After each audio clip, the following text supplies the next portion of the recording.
Hey everybody, JC here with another T&I toy review. And today's review is in association with JediInsider.com, your #1 news source for everything Star Wars. And for today's review, we're going to take a look at the new Star Wars Revoltech Boba Fett figure. Now this figure comes packaged in a pretty standardized window box type packaging. The box is all black. You've got the figure clearly displayed along with the accessories. You've got an image of the figure off to the side, the Star Wars logo up top, and it tells us it's powered by Revoltech. And then it also tells us down below this is number 5 in the series. On the back of the packaging, we have a look at the figure in various poses, showing off the various accessories, and then we have some foreign writing that I can't really read. Again, the Star Wars logo up top, powered by Revoltech, and we have the Disney logo like we see with all Star Wars products nowadays off in the corner. Okay, so let's get this figure open and take a look at what's inside. Okay, so here's a look at the figure outside of the packaging, and overall I gotta say I like this figure much better than the previously released Revoltech Darth Vader figure. If you saw my review of that one, you'll know I was not a huge fan of that figure, primarily because I did not like how easily the joints popped out and how difficult they were to pop them back in, especially with the shoulders and such. So I was not a huge fan of the Revoltech Darth Vader, but so far I've not had any kind of major issues with the Boba Fett figure.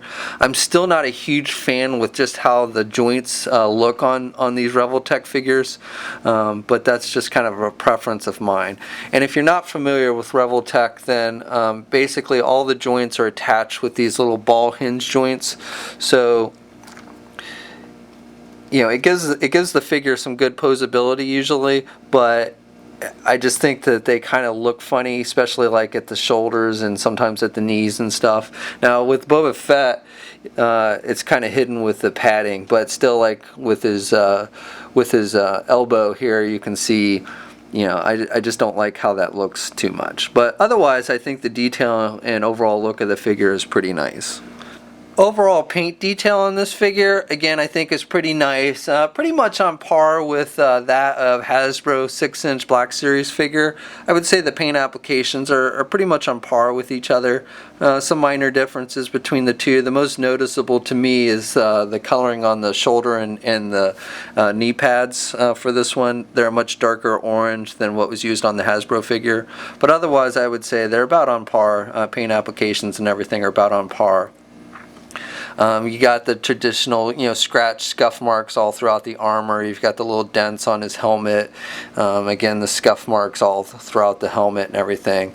So, pretty typical with what we've seen with Boba Fett figures in recent times. So I really like the detailing and everything. Now, one thing I do like, I like on this figure which is an improvement over the Hasbro figure, is you'll notice he's got these pouches that come down over his legs.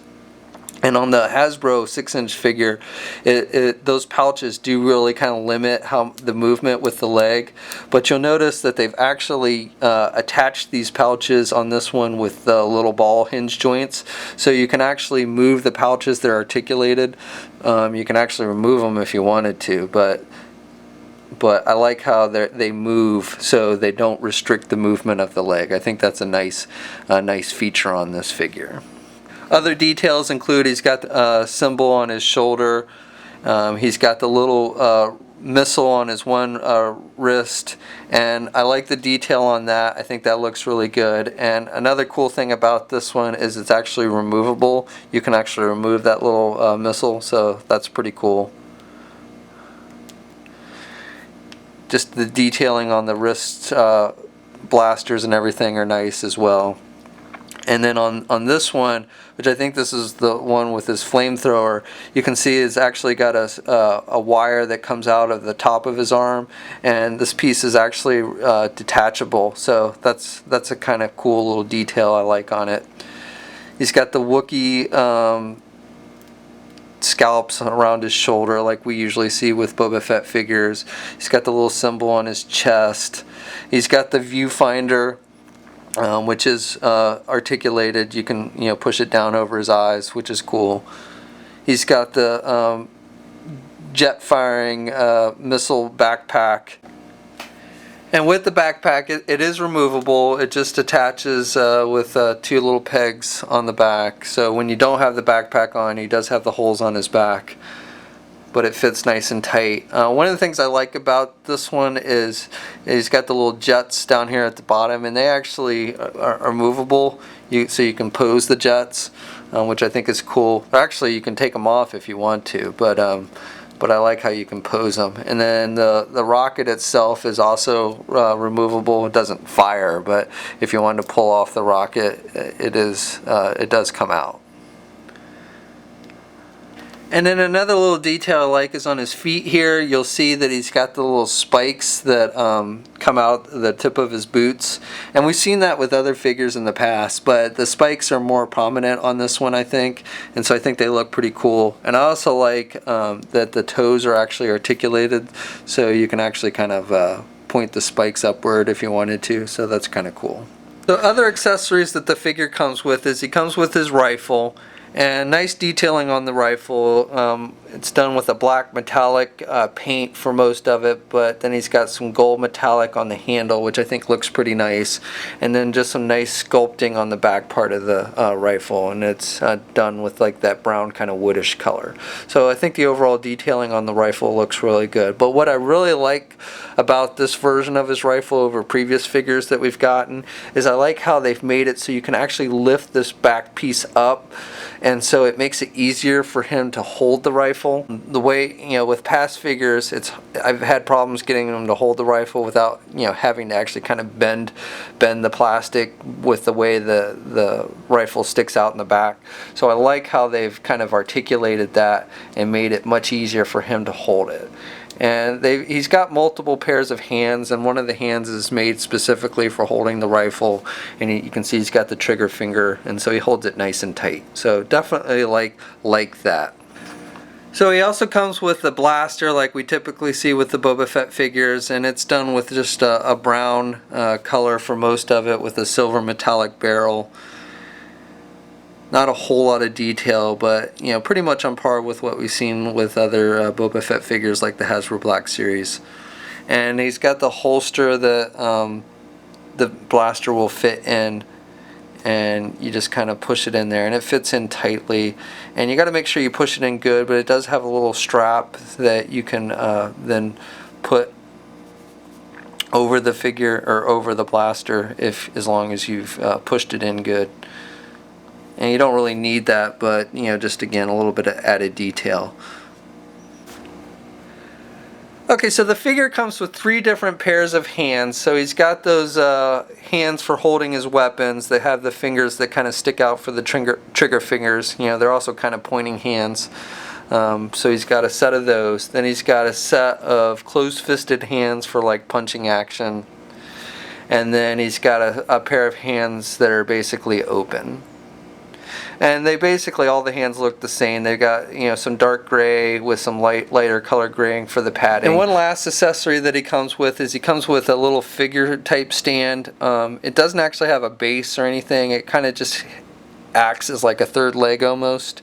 So there is it's 2 pieces of translucent plastic or clear plastic, and it is articulated there in the middle, so you can kind of pose it around a little bit. And basically what you do is you just plug it into the bottom of the back of the jetpack, and then basically again it just kind of acts as a third support leg for the figure. So it's not what I would consider a great figure stand, especially for a high-end figure like this, but it does help keep him standing, though he stands pretty well without it. Okay, so this figure stands at just about 6 inches tall, so these figures do fit in pretty good with like the 6-inch Black Series figures from Hasbro. You can see here next to the Boba Fett, Hasbro Boba Fett, they're about the same height. The Hasbro version is a little bit wider. The Revoltech figure is a little thinner, but for most part they're about the same height. And then here's the Revoltech Darth Vader, and you can see Vader is a bit taller, so scale seems to be pretty good with this. And just for another comparison, here he is next to the Hasbro Black Series Bosk and IG-88. And you can see they fit in pretty good scale-wise. That's assuming I can get IG-88 to stand. Okay, so articulation on the figure is pretty good. It's definitely got good movement, even though some of the joints look a little funny to me. You know, again, I'm not a huge fan of how the ball joints look, though I do like how they've hidden some of the ball joints on this figure, especially with like at the head. So the head is attached with a double ball joint, so he's got good movement there. He can look left and right, and then he's got good up and down movement, again because of that double ball hinge joint. And I like how they've made this plastic piece to kind of come up over that joint as part of the costume, so it's well hidden so you don't see it at all. He's got the viewfinder, which you can, as I mentioned, you can push down over his eyes. You know, it's movable.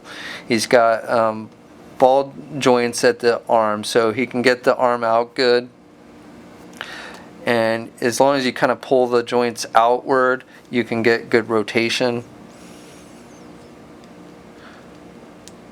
But again, you know, it can look a little funny depending on how you're posing it, but you know, definitely has good range of motion there. Same with the elbow ball joint. He can bend the elbow really good. He's got swivel there at the elbow. No bicep swivel, but he does have swivel at the elbow. And then the same with the wrist. Now, the hands have a tendency to fall off on this one, at least on mine, with these little pegs, but you know, they pop right back in. And he's got good down movement with the wrist, and he's got the swivel. With the way the gauntlet is sculpted, it kind of comes up over that peg, so it does limit. You can't really do the wrist up on this one because of the way that gauntlet is sculpted, but still overall he's got good movement at the wrist. Midsection joint, he's got basically a rotation, and he's got, you can kind of bend over pretty good, and he can kind of bend back, and you can hear that clicking noise there because again it's attached with a ball joint there at the midsection. And he's got these belts, which he's got two little belts, or two belts, and they're separate from the figure, so when you pull that joint apart, you know, the belts come off. And then he's got those pouches which are articulated, as I mentioned before, so they don't really limit the movement of the legs. Legs are attached with the ball joint, so he can do the splits good, and he can get the legs forward pretty good. With the way the butt is sculpted, you can't really do the legs back too much. Then he's got the good bending at the knee, and he's got swivel at the knee as well. And I do like, again, how the knee pads kind of hide that joint for the most part. You know, when you bend the knee, it looks a little funny, but I do like, at least when the leg is straight, you can't really see those ball joints at the knee. And then he's got the good ankle pivot, and he's got good down movement at the ankle.